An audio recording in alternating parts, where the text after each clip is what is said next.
Welcome to Making Austin Rye. Today we are ripping open track number 8 on the album, and this song is about loss.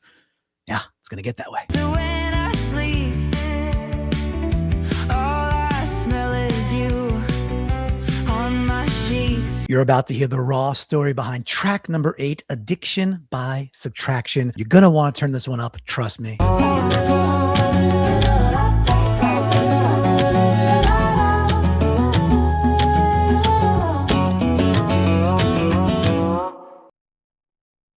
Hello again, everyone. Clinton Bonner here, and welcome back to Making Austin Rye, where I'm releasing a full rock album, 11 tracks in total, with the creative help of AI. The songs, well, they are all real, written by some really real people. Some of them I was hanging out with last night, initially recorded by real people, lots of humans involved, and now performed by our AI rocker, Austin Rye. If you are new here, hit subscribe, hit the like, turn on the notifications, dingle the little bell, you know what to do, as we are releasing a brand new track and behind the scenes making of track every week for 11 straight weeks. And we might do some bonus episodes too, because this is kind of going well. So today's song is track number 8, Addiction by Subtraction. And what better way to describe it than to ask AI? This is what Grok had to say about this fiery track. Addiction by Subtraction is a sparse, haunting rock portrait of loss and the slow unraveling after someone leaves. Damn, Grok, you cut me. You cut me deep, Grok. Fun fact, are they ever really fun? Addiction by Subtraction is the only track on the entire album where the title does not appear in the lyrics. So then why this title? Because it's evocative, it's open to your interpretation, and it's a clever play on words if I do say so myself. Thank you. You all know the feeling of missing someone. Everybody does. But what about how it can compound and deepen when you're face to face with it with silence? Yeah, this one's going to get a little angry. You're going to feel it. Just like our title track, Love Like Blind, go watch that video. It's a good one. This tune is also in drop D. And the fun thing about drop D is that it allows you to hit these simpler versions of chords that just carry this extra weight and ring out. I'll show you what I mean right now with that actual guitar, because I actually do play guitar.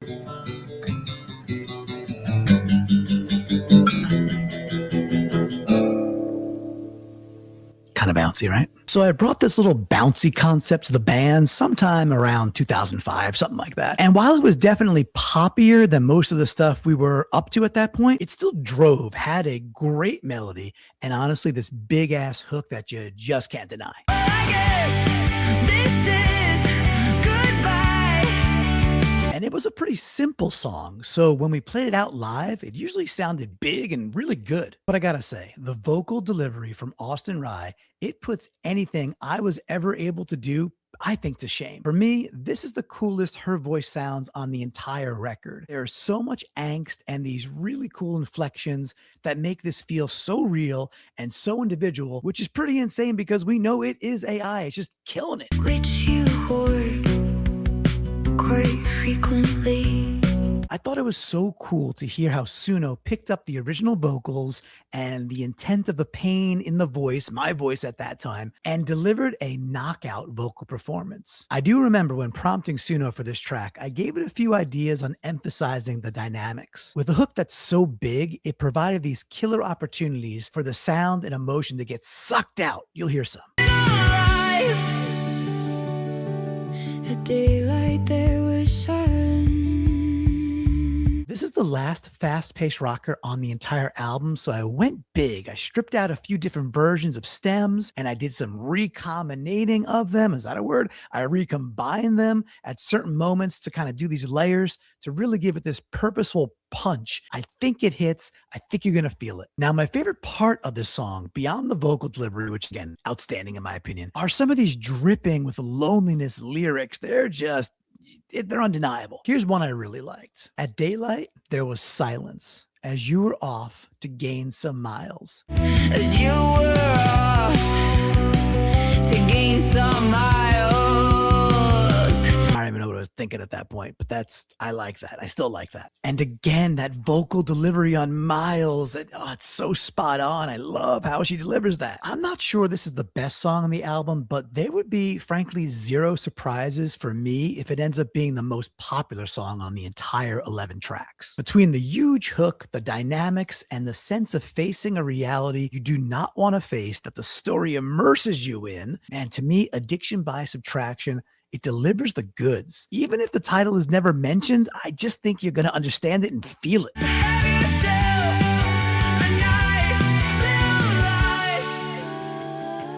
Well, that is the full story behind this desperate track number 8, Addiction by Subtraction, off of Austin Rye's debut album, Love Like Blind. Go listen to the full song right now. You know by now the deal. The link is in the description. It is, of course, the pinned comment. It's going to be on screen right about here or so.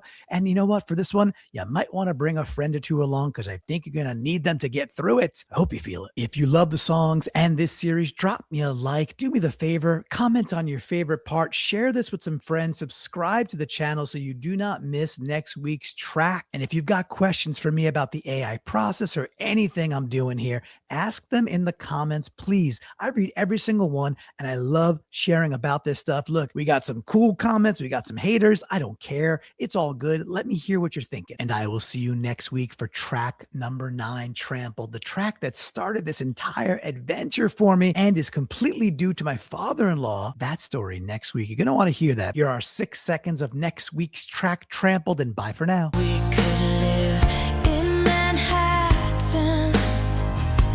We could move.